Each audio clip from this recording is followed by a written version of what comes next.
Ես ողջունում եմ մեր լսարանին, այսօր հանդիպել ենք մեր լավ բարեկամ Ռուբեն Մերաբյանի հետ, բարև Ռուբեն։ Ողջույն Մարատ, շատ շնորհակալ եմ հրավերի համար, ողջունում եմ քեզ եւ քո հարգարժան լսարանին։ Շնորհակալ եմ, որ ժամանակ ես գտնում։ Ուզում եի քո post-ից սկսեինք Facebook-յան, ինձ թվում է ոչ բոլորն են տեսել, կուզենայի քո այդ բավականին լավ, երկար եւ այսպես ասած համապարփակ տեքստեր ուղված հյուսիսային ոչ բարեկամ երկրին։ Կուզեի մի երկու բառով ներկայացնել։ Դե նախ եւ առաջ այս ամենը մի հատ նորից նայելու, վերանայելու առիթ հանդիսացավ Ռուսաստանի փոխարտգործ նախարար Գալուզինի հերթական հայտարարությունը Հայաստանի հետ կապված, որ եռակողմ պայմանավորվածությունները այլընտրանք չունեն եւ խաղաղ կարգավորումը հնարավոր է միայն այդ պայմանավորվածությունների իրագործման ճանապարհով։ Եվ այստեղ հարց է առաջանում, լավ, այսքան ասելուց հետո, այսքան մատի վրա ցույց տալուց, այսքան ձեռ առնելուց հետո, ինչի են նրանք շարունակում այդ նույն տոնայնությամբ, նույն համառությամբ, փայտ փորիկի նման կատուցով հա նույն կետին խփել են, այս մտածելով թե մի օր կջարդվի։ Չի ջարդվի, ձեր կատուցը կջարդվի, բայց ձեր խփած տեղը չի ջարդվի, էլի։ Ես սա ուզում եմ, որ բոլորը հասկանան, բայց մյուս կողմից էլ այս ամենը իհարկե արդեն նյարդայնացնում է եւ վկայում է մի բանի մասին, որ այդ մենք այսպես ասենք նման հույսերի հիմք ենք շարունակում տալ մեր այսպես կոչված դարավոր բարեկամին, նայել իր այդ հույսերից ելնելով ինչ որ մտավարժանքների մեջ են գնում եւ ինչ որ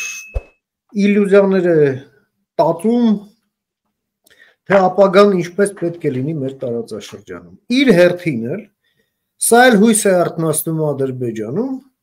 որ մի օր հայերը կընկրկեն, ռուսների համար ճանապարհ կբացվի եւ ռուսները իրենց համար մի հերթական նվերը հայերի հաշվին կնախապատրաստեն, իրանք էլ կուտեն։ Եթե այսպես ընդհանուր, ապա նրանց պատկերացումը դա է։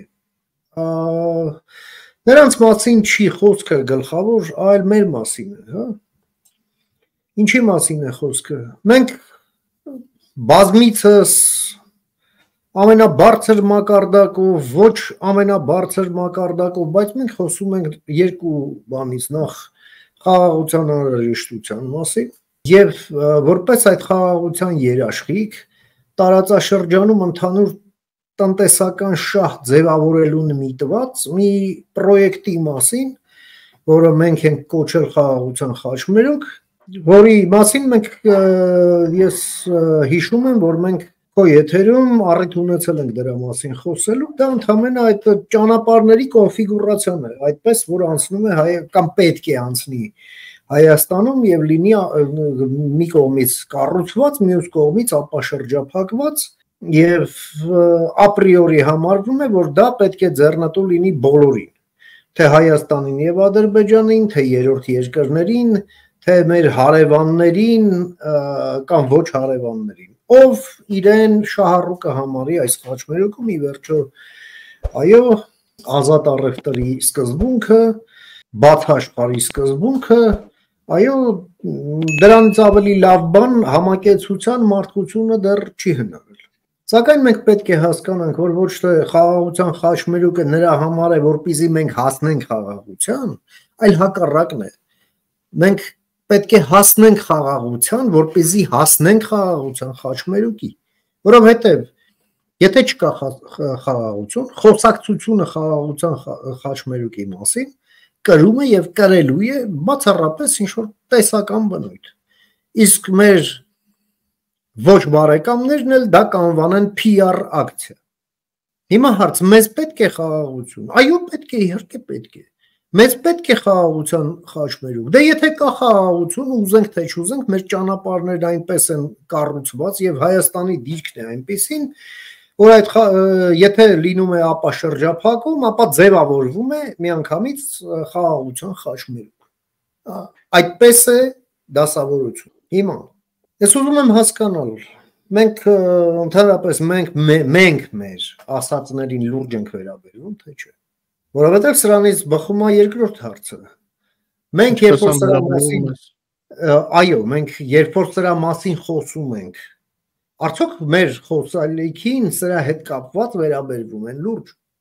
Հա, մեկը բխում է մյուսից։ Հիմա ասեմ ինչի համար է նման հարց առաջանում եւ ինչու է այս հարցը միանգամայն օրինաչափական։ Այս խաղաղությունը, որի մասին մենք խոսում ենք, եւ որի օրակարգի մասին մենք խոսում ենք, խաղաղության օրակարգ դա ոչ թե զաբզակություն է խաղաղության մասին, կամ տեղի անտեղի, ասենք կենաց է հանուն խաղաղության։ Դա ռազմավարություն է, ռազմավարական պլան է, ուղղված մեր շահերի սպասարկմանը, որի իրականացումը ենթադրում է դաժան պայքար երկրի թե ներսում, թե դրսում այդ խաղաղության թշնամիների դեմ։ Երկրորդ այդ խաղաղության ճանապարհին ընկած բոլոր խոչընդոտների լիկվիդացիա, ընդ որում շվիկացած երկաթով։ Հիմա եկեք նայենք մեր մոտ ինչ է կատարվում։ Այդ խաղաղությունը ունի եւ բարեկամներ, եւ ըստ էության հակառակորդներ։ Եկեք հասկանանք ովքեր են մեր տարածաշրջանում խաղաղության հակառակորդները։ Ոչ թե ըստ հայտարարության, որովհետեւ եթե մենք միայն խաղաղության մասին խոսում ենք ոչինչ չենք անում, մենք տեսնում ենք, որ Ռուսաստանը եւս Ալիևն էլ է խոսում խաղաղությունից։ Ռուսաստանն է խոսում խաղաղությունից, բայց դա նշանակում է նրանց պետք է խաղաղություն։ Իհարկե ոչ, որովհետեւ նրանց գործողությունները ավելի պերճախոս, քան նրանց խոսքերը, վկայում են, որ նրանք անում են ամեն ինչ, որպեսզի արժանապատիվ տևական եւ համապարփակ խաղաղություն տարածաշրջանում չլինի։ Հիմա հարց եմ տալիս, այդ խաղաղության խաչմերուկ կոչվածը, որի այսպես ասենք ողնուղեղը, հա, այդ ամեն ինչի, դա Սյունիքի մարզն է եւ Մեղրի։ Դա աշխարհագրությունն է այդպեսին, որովհետեւ մնացած տեղերը կամ երկար է, կամ սարեր են եւ ձմեռը սառում է, կամ երկաթուղի հնարավոր չէ տեղով քաշել։ Հիմա հնարավոր է արդյոք այդ ամենը, երբ Մեղրիում Իրանի սահմանի վրա, Սյունիքի մարզում Ադրբեջանի հետ սահմանի վրա վերընկած են այդ տարեխներով, այդ փնթիները հյուսիսային մի կողմից եւ մյուս կողմից էլ Հայաստանում գործում է կոնցեսիոն պայմանագիր Հայաստանի Հանրապետության եւ RЖD կոչված խուլիգան կազմակերպության միջև, որ Հայաստանում երկաթուղիների կոնցեսիոն կառավարումը մոնոպոլ պետք է անցկացնեն նրանք։ Այսինքն, եթե մենք այնտեղ էլ նոր երկաթուղի կառուցենք, դա պետք է լինի RЖD-ին։ Հարց եմ տալի դա լնելու բան, հա։ Լուրջ եք ասում։ Հիմա մեր տարբեր պաշտոնյաներ իրենց տարբեր այցերի ժամանակ, տարբեր կարգավիճակով այցերի, հա, այսինքն լինի դա աշխատանքային, պաշտոնական այց, թե այլ գործընկեր բարեկամ երկրների պաշտոնյաներին մենք գոնե դրա մասին կարդում ենք պաշտոնական մանլու հաղորդագրություններում, որ ներկայացվում է խաղաղության խաչմերուկը։ Ես չգիտեմ, իսկ դուք ներկայացնում եք այդ խաղաղության խաչմերուկ պլանի հետ համատեղ նաև այդ պլանը, թե ինչ եք անելու RЖD-ի հետ եւ ինչ եք անելու փնթիների հետ։ Դուք ներկայացնում եք թե չէ։ Դե միայն քարտեզը ցույց եք տալու, ասում եք տեսեք ինչ լավ բան է։ Որովհետև նրանք էլ կասեն, հա, լավ բան է, դե գնա արա, եթե կարող ես։ Բայց նաև հարց կտան իրենց էլի, եթե ոչ դեմ արդեմ, իսկ կարող եք առանց դրա։ Հարցը առաջանում։ Ու հիմա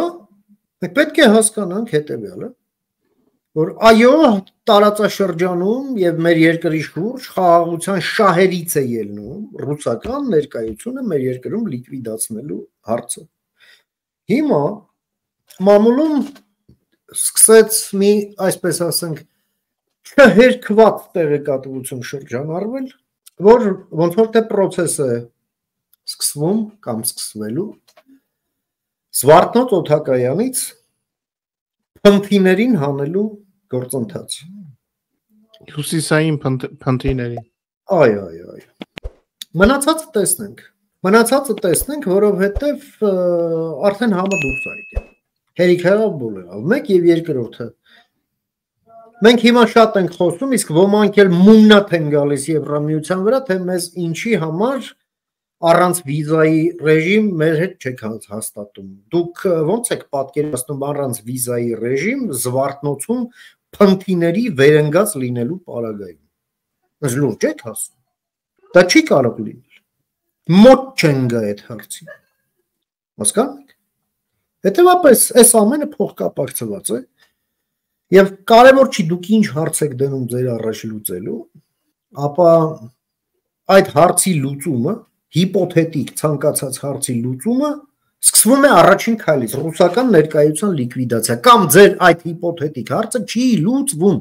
ոնց բացատրեմ։ Կարևոր չի ինչ ոլորտում հարցը։ Երկրում առանց դրա ոչ մի հարց չի լուծվում։ Մոռացեք դա։ Իհարկե, հիմա այսպես ներքաղաքական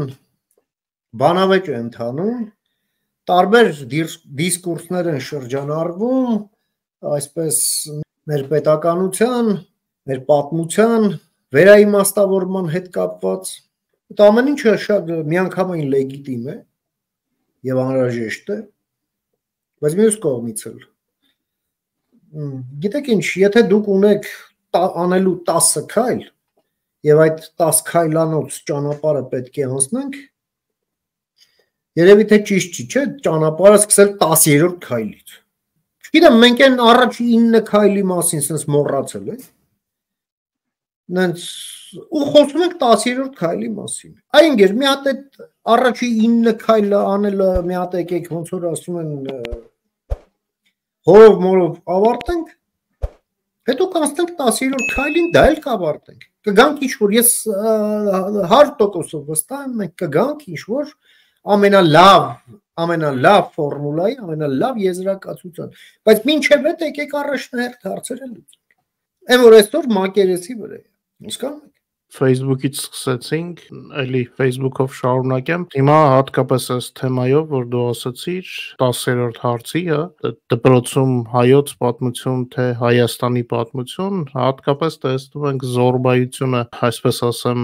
ռեգիոններից Երևանում բնակված գործիչների կողմից, ովքեր որ սատարում են Փաշինյանին, ես մաքսիմալ կոռեկտ ասացի, չէ՞։ Արդեն այդ օրն են ընկել, որ հիմա սկսել են այդ տոնայնությամբ, տեսնում են, որ իրենց սխալ որոշումները մարդիկ ստիպում են վերանայել նույնը տրանսպորտի թանկացման մինչև վերջ, ասենք, չգնահատված, ալջի չվերլուծված ոչ ճիշտ որոշումը։ Եթե հարցը հումը, եթե ընդհանուր եզրահանգման ինքներդ չեք եկել, այդ դուրս մի եկեք եւ տելևիզորով այդ բաների մասին բարձր մի խոսացեք մարդկանց ներվայնացրեք։ Պարզ բան է, մինչև էդ էլ ընկել են Սարերի ջանին, թե Արարատ լեռը տարածքային պահանջա մեր գերբի վրա, տարածքային պահանջա Թուրքիային։ Այ ինգեր, Արարատ լեռը որ մեր գերբի վրա նկարած է, ուրիշ բան էլ է հետը նկարած, հասկանում եք։ Վրան մի հատ փոքր բան կա է գագաթ։ Դա Նոյան Տապանի գաղափարն է, փրկության գաղափարը։ Ամբողջ հայից Ռուբեն, եթե կիսալուսինը կա թուրքերի դրոշի վրա, ուրեմն իրանք տարածքային նկարտումներ ունեն լուսնի հանդեպ։ Դա արդեն ոնց որ լեգենդ է, այդ գիտենք, բայց թուրքերին թողենք թուրքերին։ Մերը դա համազգային փրկության գաղափարն, այո, Հայաստանի Հանրապետությունը ողջ հայության համար դարձել է Նոյան Տապան, այս ալեկոծված համաշխարհային ծովը, հեղեղված, ալեկոծված փրկության համար։ Հիմա մենք մեղք չունենք, որ Նոյը խելքը չի հասել Արագածի գագաթին նստի, գնացել Արարատի գագաթին նստի։ Արարատը մոտ էր, պարզապես։ Դե ես չգիտեմ, կողքը կանգնած չեմ եղել, բայց փաստն է դա։ Հիմա խոսքը փրկության գաղափարի մասին է։ Ախր մի հատ սիմվոլների մեջ էլ խորացեք, մի հատ նոր հետո ասենք ինչ որ եզրակացրեք, էլի դա ճիշտ սիմվոլ է, սխալ սիմվոլ է եւ այլ եւ այլ։ Իսկ այդ դա ինչ սիմվոլ է։ Մի հատ եկեք այդ հարցը բանալեք նոր։ Ոչ մի տարածքային պահանջ դրա մեջ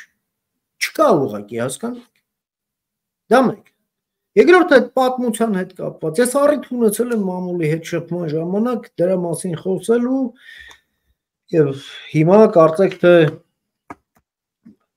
ուզում եմ հիշեցնել կամ կրկնել հիշեցման կարգով։ Ի վերջո գիտեք ինչ կա։ Այո, ամեն պետություն, այդ թվում Հայաստանի Հանրապետությունը, պետք է ունենա իր պատմությունը։ Միանշանակ։ Այո, մենք հին ազգ ենք, բայց չափազանց երիտասարդ պետություն։ Շատ երիտասարդ, մանուկ պետություն։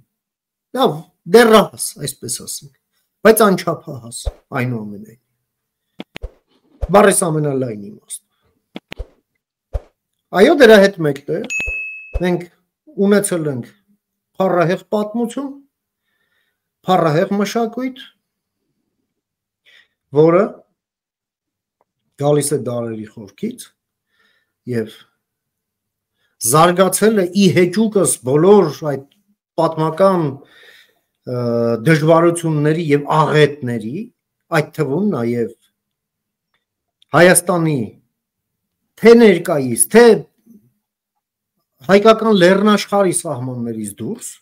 որը դարձել է այո մեր ընդհանուր համազգային մշակութային եւ պատմական ուրեմն նվաճումների շարքին է դասվում, հա? Օրինակ, մեր առաջին թերթը, մեր առաջին սահմանադրության պրոյեկտը, դրանք Հնդկաստանում են։ Մեր առաջին գիրքը, մեր առաջին բացատրական բառարանը, դա էլ Վենետիկում է եղել։ Եվ այսպես շարունակ, այս ամենի մասին խոսելու համար այս հարցի առաջ ընդ որում կանգնած են եղել նաև ժամանակին հրեաները, որոնք 2000 տարվա ընդմիջումից հետո վերակերտեցին Իսրայել պետությունը։ Եվ այո, այնտեղ պետք էր հիմնադրել կրթական համակարգ, դպրոցներ, դպրոցներում դասավանդել պատմություն, նաև հարց առաջացավ ինչ պատմություն, ինչպես ներկայացնել այդ պատմությունը եւ հանգեցին շատ ճիշտ մոդելի։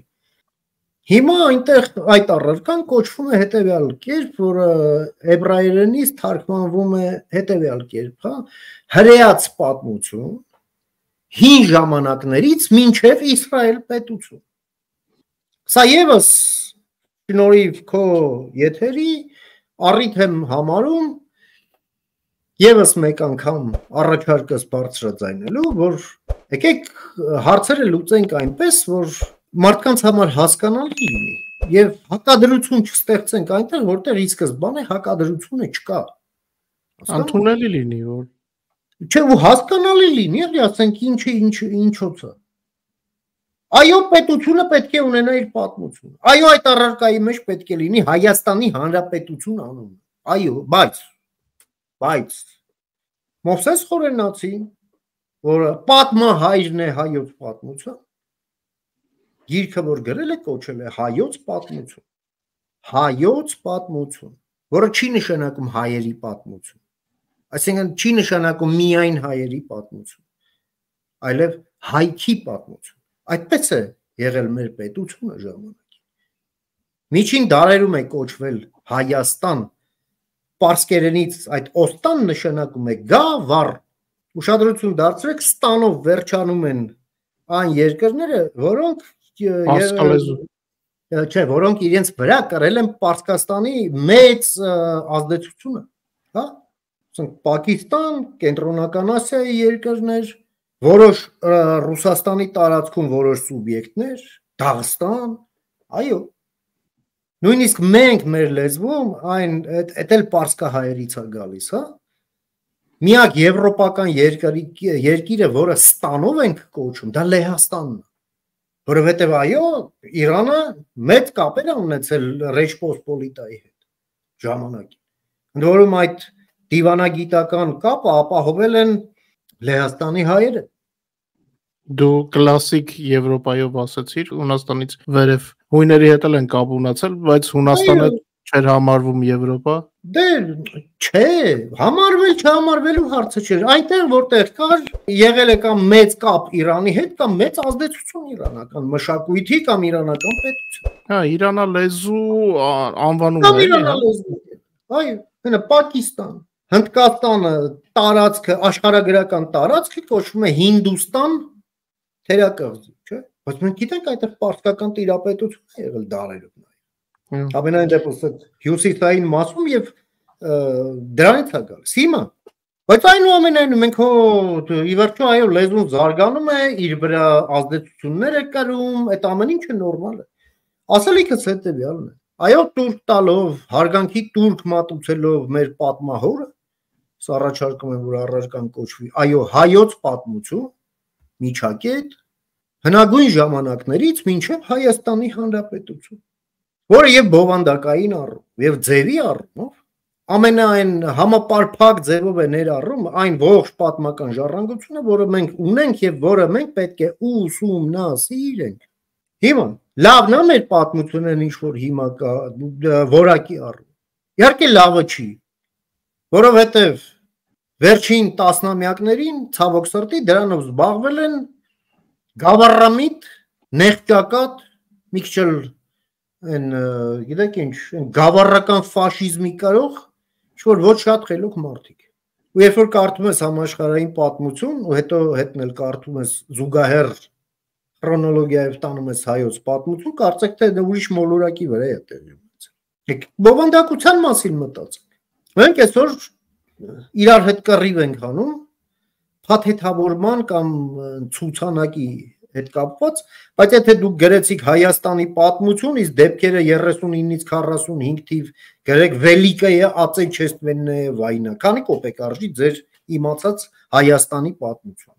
Կամ գրեք հայ-ռուսական բարեկամության մասին ու չգրեք, ասենք, Լաբանով Ռոստովսկիի մասին, կամ կնյազ Գոլիցինի մասին։ Ամբողջությամբ կիսում եմ, որովհետև իմ համար լրիվ արհեստական է։ Ես հիշում եմ մեր ժամանակ ինչպես էր հայոց պատմություն, որի մեջ մենք եւ Կիլիկիայի թագավորության մասին էինք անցնում, չէ, առանձին, ասենք, չգիտեմ, դասաժամեր կային, որը որ նվիրված էր տարբեր ժամանակների հայկական պետություններին, տարբեր անուններով։ Ուրարտուի ժամանակաշրջան, там Նաիրի էին ասում, Կիլիկիային ասում, առաջին հայկական հանրապետություն, անցել ենք, չէ՞, սա դասաժամերով։ Այսինքն հենց դասագրքի անունը տեսեք, բայց խնդիրը հետևյալն է։ Ստալինի ժամանակ առարկայի անունը դրեցին հայ ժողովրդի պատմություն, որը իմ համար անընդունելի է, որովհետև դա նշանակում է պետություն չունեցող ժողովրդի պատմություն։ Ինչի Ռուսաստանի պատմություն, բայց հայ ժողովրդի պատմություն։ Հայ ժող, հա, կարծեմ ես էլ։ Այո, տենց էր կոչվում մինչև վերջերս։ Էսա Իվարկյան, էս էլ բարձրագույն ուսումնական հաստատության իմ աղջկա դասագիրքն է, մի վարք է։ Խնդրեմ։ Համեցեք։ Էս մեկ բացում ենք առաջին էջը 1975 թիվ։ Խնդրեմ։ 75 թիվ։ Հրատարակությունը Երևանի համալսարանի հրատարակչություն։ Խնդրեմ։ Հասկանում եք, խնդիրը սա։ Այո, մեջը պետք է պետությունը անպայման վկայակոչվի, բայց մենք պետք է հասկանանք, որ ոչ թե, գիտեք ինչ, այո, ինքը պետք է ուղենք, բայց ոչ թե պետք է աչքը հանենք, էլի։ Մենք այս ամենը պետք է։ Հետո ձևը ինքը գրգռիչ է, ինքը մարդկանց համար ընդունելի չէ, հանգիստ չի ներկայացվում, չեն բացատրում նորմալ Ինչ-որ էքստրեմալ դիրքերից հանդես է գալիս ու էլ եմ ասում, ախր տենց չի ձևը, մի քիչ երևի շատ ոչ կոռեկտ բան եմ ասում, բայց մի քիչ ոնց որ ասում են մարդկանց խավով գնաց է գելի։ Էլ եմ ասում, սա այդ մեր 10 քայլանոց ճանապարհի 10-րդ քայլն է։ Մի հատ եկեք բովանդակային մասախոսակ այս ամեն ինչ։ Էլ եմ ասում, լավ, եկեք այս գիրքը կազմը փոխենք, անունը դնենք Հայաստանի պատմություն, բայց մեջը թողենք հայ-ռուսական բարեկամության մասին։ Հասկանում եք։ Ու չգրենք ռուսական բանակի մասնակցությունը, համամասնակցությունը հայոց ցեղասպանության։ ոնց էր Յուդենիչը հարցակվում։ Եվ չէր հարցակվում, եւ ինչու չէր հարցակվում։ Ինչ նամակագրություն կար Յուդենիչի եւ Կովկասյան շտաբի միջեւ։ Բայց դրեք դրա մասին։ Գիտես իմ համար ինչը դարձավ շոկային պատմությունից, երբ որ ես տարիներ անց իմացա, որ Սարի Ղամիշի ճակատամարտը, որ այս այդպիսին, որ մեզ ներկայացնում էին, եւ մենք մեծ ողջավորությամբ նայում էինք թուրքական դրոշի տակ այդ զոհվածներին, գիտես, հիմնականում մի մասը ցրտից էր մահացել, մնացածին սպանել էին, մինուս 40 ցուրտ է։ Հիմնականում եղել էին հայեր ազգությամբ ու իմ մոտ օրինակ շոկ էր շատերը այսպես ասած այո որովհետև հայերը զորակոչվում էին Օսմանյան բանակ այսինքն պատմության տարբեր էջեր ամբողջական չէր ներկայացվում օրինակ ես հիշում եմ իմ զգացմունքները երբ որ նայում էի ասենք այդ նկարներին հա որ ունեի տրամադրություն որ տեսնում եմ ոչնչացած թշնամուն բայց երբ որ դու հասկանում ես որ ինչ որ հանգամանքների բերումով այդ թշնամին թվացողը քո հայրենակիցն է եղել արդեն քո վերաբերմունքն է փոխվում այսինքն դու չես ստացել դպրոցից այն գիտելիքը որը որ պետք է ստանայիր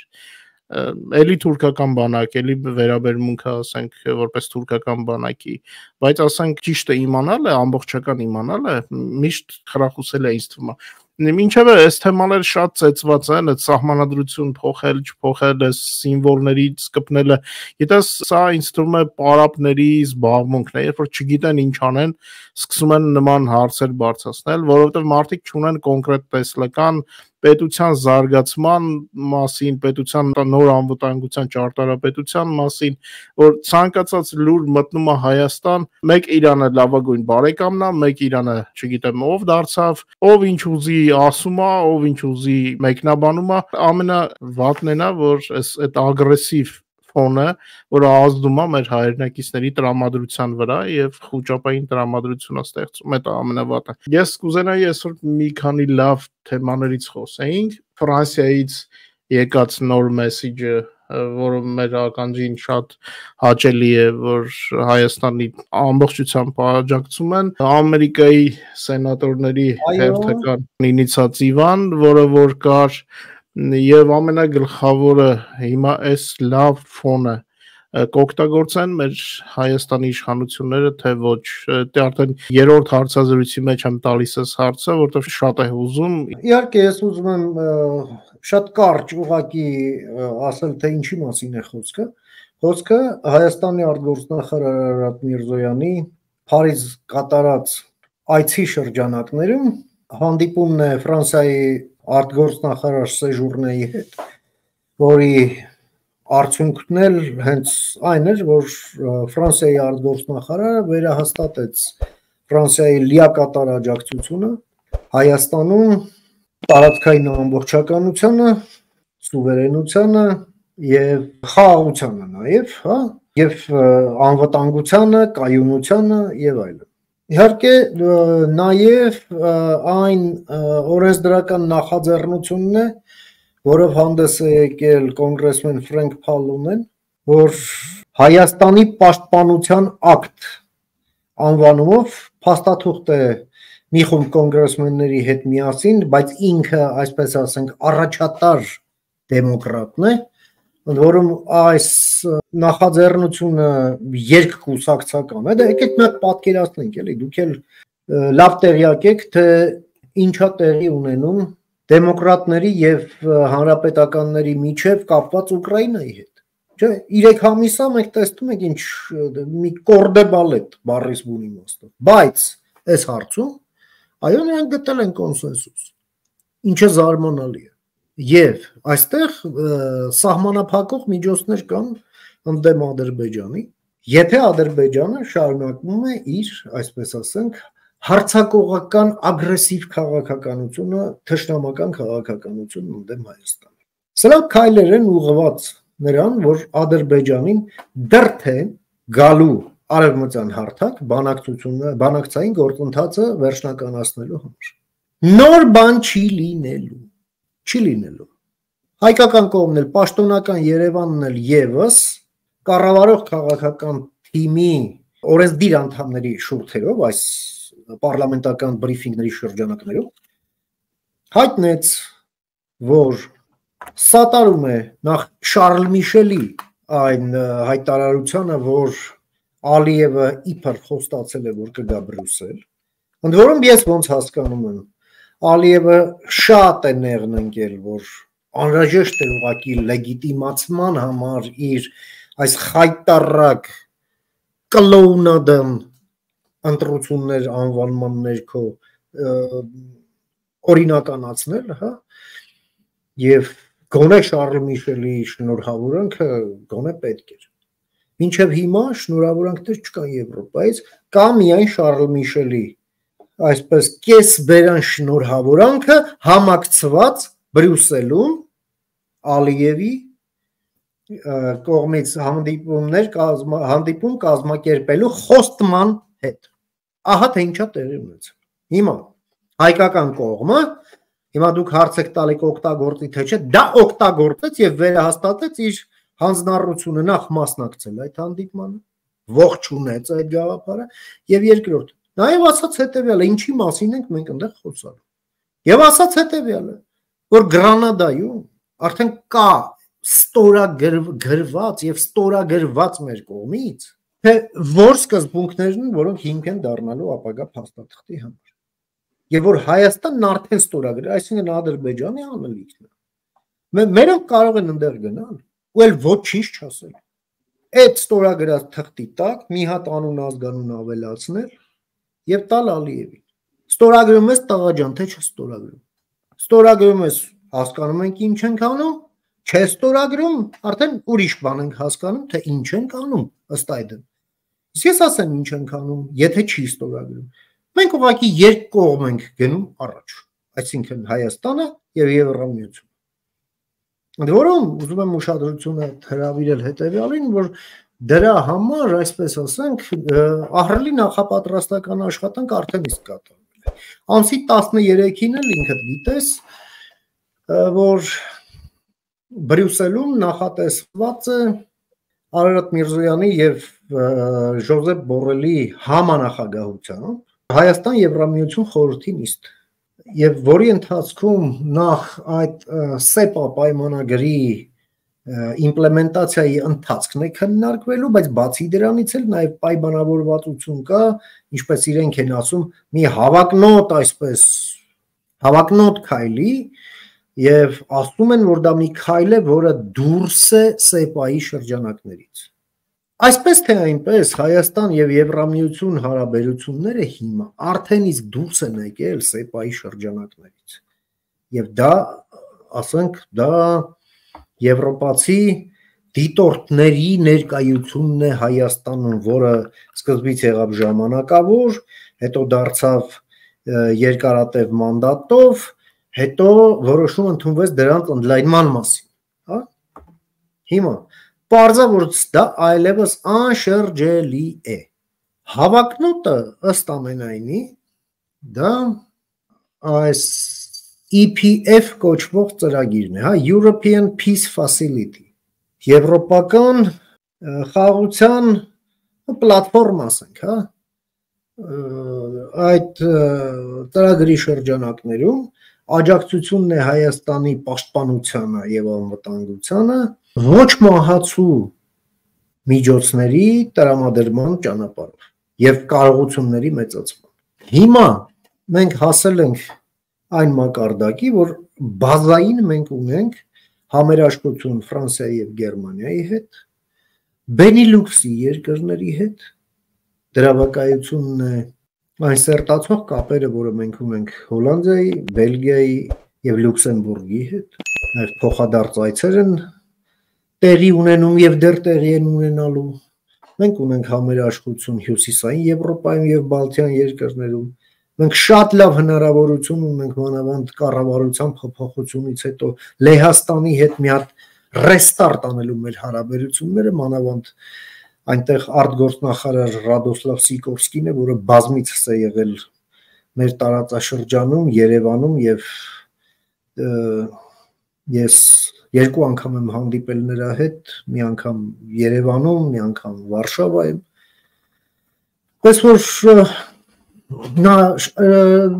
նրան երկար բացատրել պետք չի, թե ինչը ինչից հետո է գալիս, մանավանդ այն 2 ժամանոց կրկեսից հետո, որը մենք տեսանք 1-2 օր առաջ, որը կարելի է անվանել 2 ժամ անասունի հետ եւ չսխալվել։ Փաստորեն փետրվարի 13-ը կարող է պատմական օր դառնալ Հայաստանի պատմության մեջ։ Գիտեք ինչ, մենք հիմա ապրում ենք նենց օրեր, որ օրացույցային ցանկացած օրն էլ եւ Հայաստանի եւ Ուկրաինայի համար հիմա պատմական է։ Լինի դա դրական իմաստով, թե բացասական իմաստով, օրը գիտի, հա? Բայց մենք հիմա ապրում ենք, որովհետև հիմա մենք ապրում ենք պատմական ժամանակաշրջանում։ Ես ասել եմ ձեր եթերում այդ թվում, ուզում եմ կրկնել, որ հիմա վճռորոշ ժամանակաշրջան է։ Մենք ինչպես մեզ կդրսևորենք առաջիկա շաբաթներին, ամիսներին եւ ընդհանրապես մինչեւ տարվա վերջ, դա կանխորոշելու է մեր պատմության հետագա տասնամյակները եւ դա չափազանցություն չէ։ Այդպես են, լավ, եթե կուզեք աստղերը դասավորվել երկնքում։ Բայց փետրվարի 13-ը սովորական պատմականից մի քիչ ավելի պատմական կարող է դառնալ։ Համաձայն եմ, այո, որովհետեւ մենք այդ ժամանակ այդ հանդիպմամբ նախանշելու ենք մեր մի քանի չափազանց կարևոր, իրոք որ պատմական նշանակության կարևորության մի քանի քայլեր, որոնք մենք Եվրամիության հետ համատեղ պետք է անենք։ Բայց ես էլ եմ ասում, դա այն չէ, որով ինչով մենք պետք է սահմանափակվենք։ Մենք մեծ անելիք ունենք նաև Միացյալ Նահանգների հետ, թեկուզ եւ այնտեղ մենք գիտենք խառնակ ժամանակներ են, բայց այնուամենայնիվ խոսքը վերաբերվում է նախ եւ առաջ ակտիվ աշխատանքը, որպեսզի այս ակտը ընդունվի կոնգրեսում մինչև նոյեմբեր եւ որքան հնարավոր է շուտ, որովհետեւ սա օրենքի ուժ է ստանալու, սա ռեզոլյուցիա չէ, հասկանում եք։ Եվ վերջնականացնենք միջուկային գործարքը Ամերիկայի հետ։ Սա չափազանց կարևոր է։ Կենսական կարևորություն ունի մեզ համար։ Եվ իհարկե օրակարգային մի քանի այլ հարցեր են ծագել, մենք տեսանք, որ Վրաստանում վարչապետ փոխվեց, այո, անհրաժեշտ է նրան հրավիրել Հայաստան, որում այնպես, որ դա տեղի ունենա մաքսիմալ ծեղմ ժամանակահատվածում եւ շարունակել այն երկխոսությունը, որը կար վարչապետ Ղարիբաշվիլիի հետ։ Որովհետեւ Հայաստանն ու Վրաստանը այսօր երկուսիս համար էլ կենսական կարևորության օրակարգ ունեն իրար հետ իրականացնելու։ Իշահ Հայաստանի եւ Վրաստանի հանրապետությունների։ Դե ընդհանուր գծերով ապա սա է, որ վերադառնանք քո սիրված ժանրին, հա, ռուսական հայտարարությունների պատճառը այս վերջում ոնց որ կապը կտրել են, հա, ինչ որ կանխազգում են, հա, ինչ որ վադվան են զգում, որ իրենց հողը իրենց ոտքի տակից գնում է։ Իհարկե, այնիշ տեղի ունեցավ 20 թվականից մինչ օրս, այդ ամենի արդյունքում Ռուսաստանը, այո, թեկուզ մեծ ցավով, մեծ ողբով, բայց արձանագրում է իր իսկ անշրջելի բարոյաքաղաքական կործանումը մեր տարածաշրջանում։ Հիմա այն ինչ տեղի է ունենում մեր հարաբերություններում, դա իներցիոն բնույթի, այսպես ասենք, ինչ որ դրսևորումներ են, որոնք գնալով մարելու են։ Մենք պետք է հասկանանք մի բան։ Ես որքան էլ որ դժգոհ եմ Հայաստան-Արևմուտք հարաբերությունների այսպես զարգացման տեմպերով եւ որքան էլ որ դժգոհ եմ, որ այդ իներցիոն երևույթները Ռուսաստանի հետ հարաբերություններում դեռ կան եւ թունավորում են մեր առօրյա, բայց այնուամենայնիվ օբյեկտիվությունը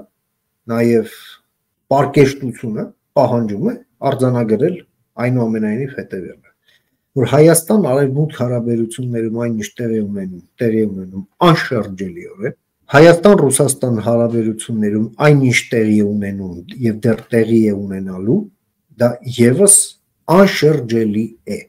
անկախ նրանից ես գոհ եմ թե դժգոհ, կամ դուք, կամ անկախ նրանից կառավարությունը լավ է աշխատում թե վատ, բայց այնուամենայնիվ դա իրողություն է, անշրջելի իրողություն։ Հիմա մեր դժգոհությունը, որը մենք արտահայտում ենք, քննարկում ենք, բաներ ենք առաջարկում, թե ինչ էր պետք անել, ավելի լավացնելու, ավելի արագացնելու,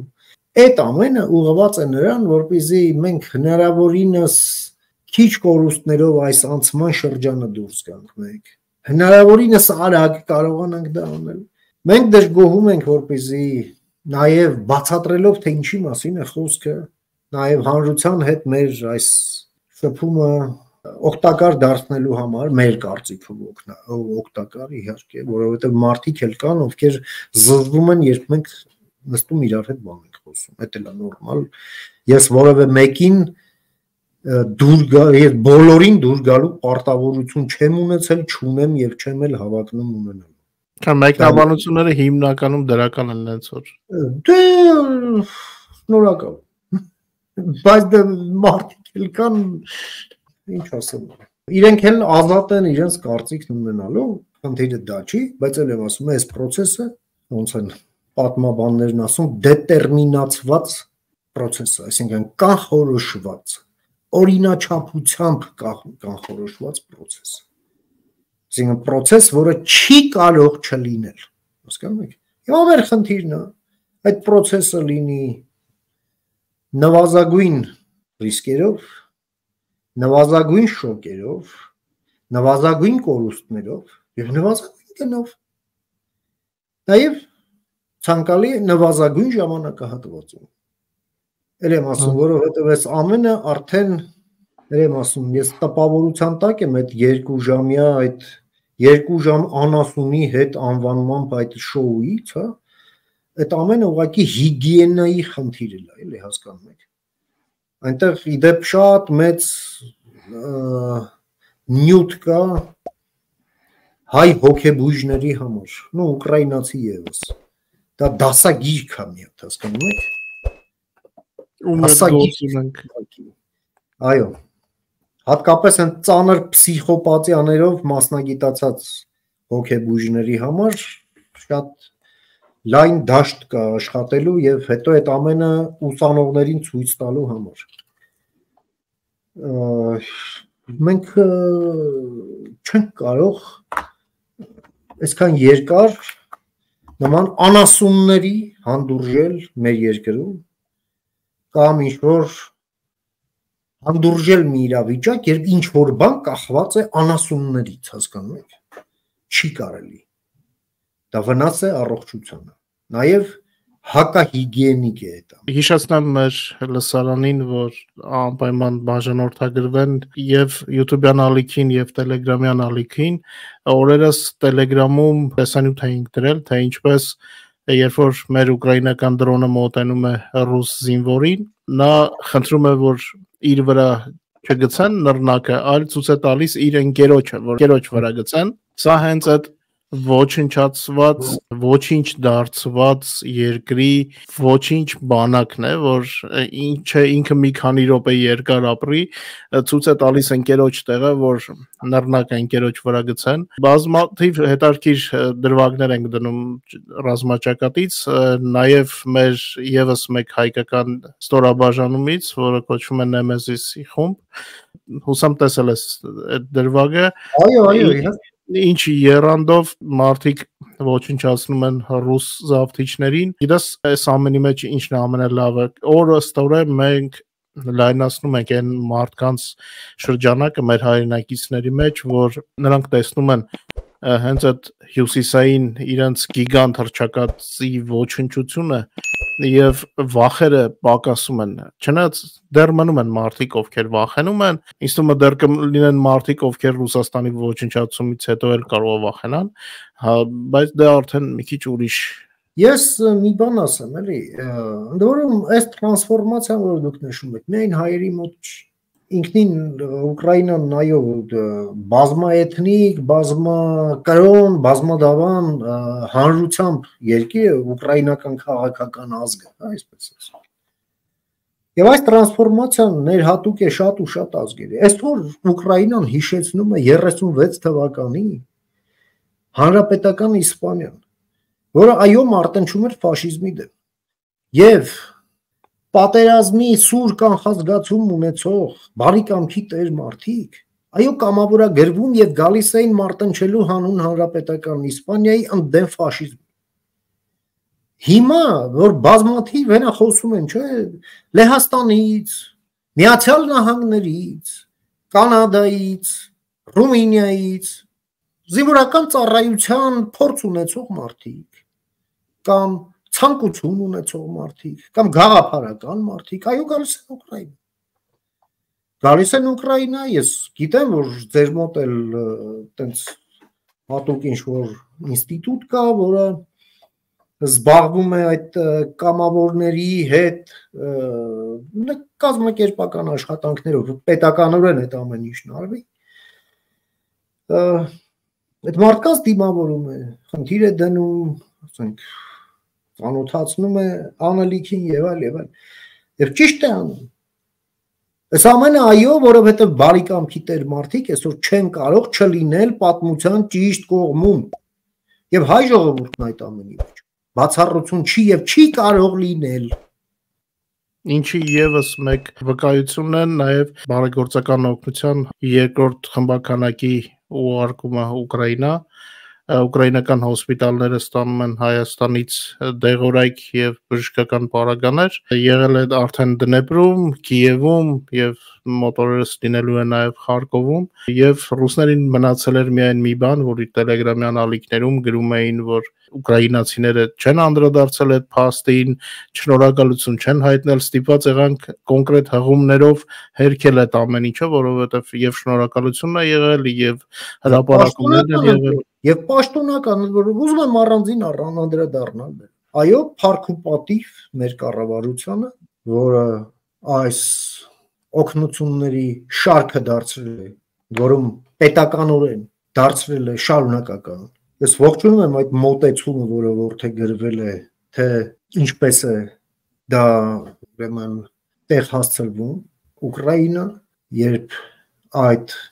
ողջ օգտակար բեռը դիմավորում են համատեղ եւ Հայաստանի դեսպանությունը հանձինս դեսպան Կարապետյանի եւ Ուկրաինայի կենտրոնացված կազմակերպական ձև ունեցող կազմակերպությունը, Ուկրաինայի հայերի միությունը դիմավորում են համատեղ եւ համատեղ հանձնում են պետականորեն հանձնում են Ուկրաինայի պաշտպանության նախարարությանը եւ նրան ենթակա ռազմաբժշկական դեպարտամենտի եւ վաղրոք էլ արդեն պատկերացում են ձևավորում, թե որտեղի հոսպիտալային բազային է ամենաշատ անհրաժեշտ, որովհետեւ այս մարտական գործողությունների այս ինտենսիվությունը ուղղակի թույլ է տալիս գոնե ինձ, որ պատերազմը հեռուստատեսությամբ մենակ չի տեսել, թե ինչ կորուստների մասին է խոսքը, ինչ սանիտարական կորուստների մասին է եւ ինչ գերծանրաբեռնվածությամբ է աշխատում բժշկական ծառայությունը 24/7 ռեժիմով։ Մարդկանց կյանքը փրկելու, երիտասարդներին իրենց ընտանիքներ կամ շարք վերադարձնելու մղում։ Սա իրոք հերոսական աշխատանք է եւ ես շատ ուրախ եմ, որ հայ ժողովուրդը եւ Հայաստանի Հանրապետությունը որպես պետություն սրան ցուցաբերում է պետական աջակցություն։ Սա եկեք ֆիքսենք։ Եվ այո, իր մասնակցությունն է այս ամենին ունենում, ես նաև տեղյակ եմ, որ այդ հատկացվելիք օգնությանը գումարվում է նաև այնինչ Ուկրաինայի հայերի միությունն արդեն իր կողմից հավելյալ, այսպես ասենք, միջոցներ եւ ջանքեր գործադրում, հավելյալ, հա։ Եվ այս ամենը, այո, հասնում է տեղ մարդկանց, ովքեր պաշտպանում են իրենց երկիրը ֆաշիստական ներխուժումից։ Կրկնում եմ, ֆաշիստական ներխուժումից, սա է տարբերությունը։ Եվ ապուշություն է ցանկացած փորձ հավասարության նշան դնել այն իրավիճակի հետ, որը տիրում է Ռուսաստանում հայերի հետ կապված, որովհետև ճանապարհը բաց է, քանի ռեյսերն աշխատում են, թքեք վրաները եւ եկեք տուն, քանի չեն տարել գլուխներդ կերել։ Եթե գլուխ ունեք, իսկ գլխի մեջ էլ երկու մոլեկուլ ուղեղ կա։ Եվս մի խորհուրդ եմ տեսնում այս ամեն ինչի մեջ, լրատվության մեջ հստակ նշված էր, որ Հայաստանում Ուկրաինայի հայերի միության կոնֆերանսի ժամանակ է եղել դիմումը հումանիտար օգնության համար եւ տես ինչ է ստացվում, եթե առաջի պերիոդում հիմնականում միայն համայնքներ, հետո եղավ առաջին տիկնոջ այցը հումանիտար օգնության, առաջին խմբականակի Ուկրաինա բերելը, հիմա երկրորդ խմբականակը Ուկրաինայի հայերի միության դիմումով Հայաստանի կառավարությունը եւ այդ ամենի մասին հայտարարվում է եւ բոլորն են տեսնում, այսինքն միասնականությունը, այսինքն Հայաստան պետության վերաբերմունքը իր համայնքի հանդեպ, որը որ մարդու երկրում է։ Շատ կարեւոր փաստ է, որ պետք է ֆիքսվեր, որովհետեւ կարծես մի պահ էր, երբ որ չկար անորոշություն էր հիշում ես, մի պահ այնպիսի զգացմունք էր, որ համայնքը մնացել է առանց թիկունքի, արհամարված եւ այլ։ Այո, բայց հիմա երևում է, որ կա Հայաստանի Հանրապետություն, բոլոր հայերի հայրենիք եւ ունի իր վերաբերմունքը։ Ավելին ասեմ, որ այս ամենում գտնվել է ամենաօպտիմալ ֆորմուլան, որը կարող է եւ պետք է բազածառայի, որպեսզի Հայաստան-Ուկրաինա հարաբերությունները գործնականում ռեալիզացնեն այն ողջ ներուժը, ահռելի, անպատկերացնելի ներուժը, որը կա եւ դեռ ցավոք մնում է չօգտագործված։ Ես կարող եմ ասել, որ արված է շատ մեծ քայլ այս կարևոր ճանապարհին։ Եվ պետք է շարունակել այդ ուղղությամբ, ուզում եմ նաև ողջույնիս խոսքը ուղղեմ թե մեր դեսպանությանը,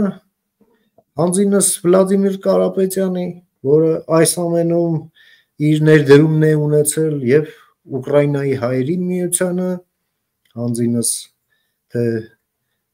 Վիլեն Շատվորյանի, որը նախագահում է այդ կազմակերպության մեջ եւ նրա տեղակալ Դավիթին